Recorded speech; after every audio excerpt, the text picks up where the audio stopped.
Jim, we have so many young families that attend Cypress, friends of the community.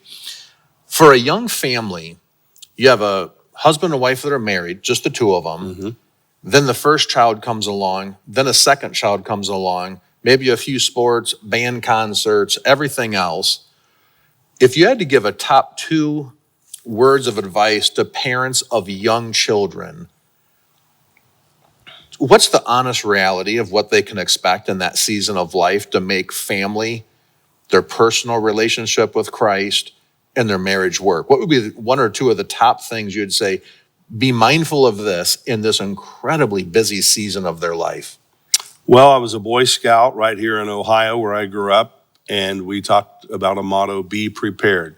So said from Uncle Jim, Granddaddy Jim, who's lived a little bit, you prepare all you want and read all those books, you ain't going to be prepared for this. There's only so much you can do, and that's really okay. Because that's if things go well. We had our first baby, and there were no problems. This is even in my family. And everything was great. And then the second one comes like, oh, whole new world. Yeah. And it's almost like for some people, there was not much impact with the first child. We took them on dates and we did this. And then the second baby has what at least we used to call colic.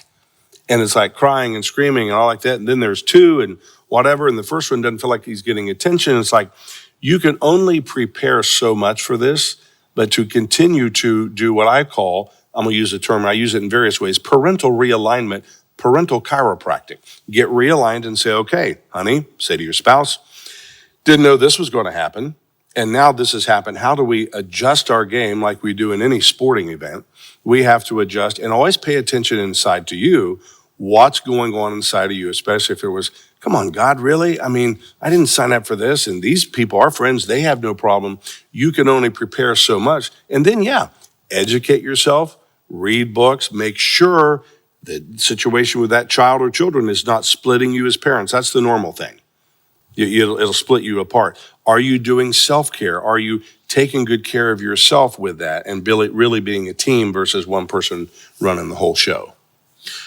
I don't know if there's any truth to what I'm about to say, but I've told people parenting's hard. I know that's true. Mm-hmm. It takes a lot of time, a lot of energy. But I've always said, if you can hang in there and fight the battles at 3, 4, 5, or 6, mm-hmm. it's so much easier than 13, 14, 15, or 16. No doubt.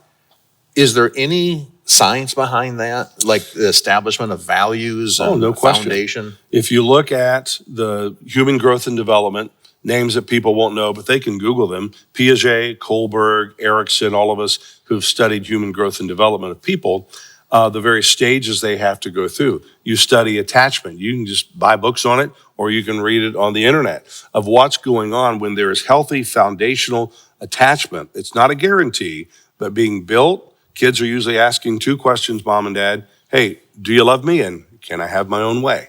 So you got to answer those questions. But you're doing that work here as they are literally formulating their operating system. This is okay to do. This is not okay to do.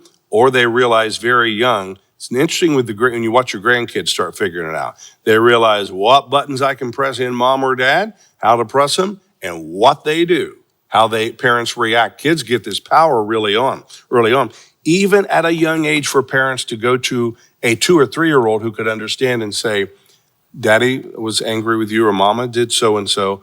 I'm really sorry for that. How did it make you feel? We did this with all of our kids growing up. When that happened. And if the parents say, my kids got to be 17, I never repaired a rip, never said I was sorry. I go, how did you do that? Modeling early on that in this family, we're going to own our stuff, then we're going to forgive, hug each other, and go play. Yeah. But that stuff, those developmental years, when you said that's not a farce of what's being said, really about birth to about age 7, crucial time. And I know for our family, for Serena particularly, she had a couple other girlfriends, moms, with kids similar age. It's the same value system. Yeah, that's important. We're doing it together, mm-hmm. and that's good.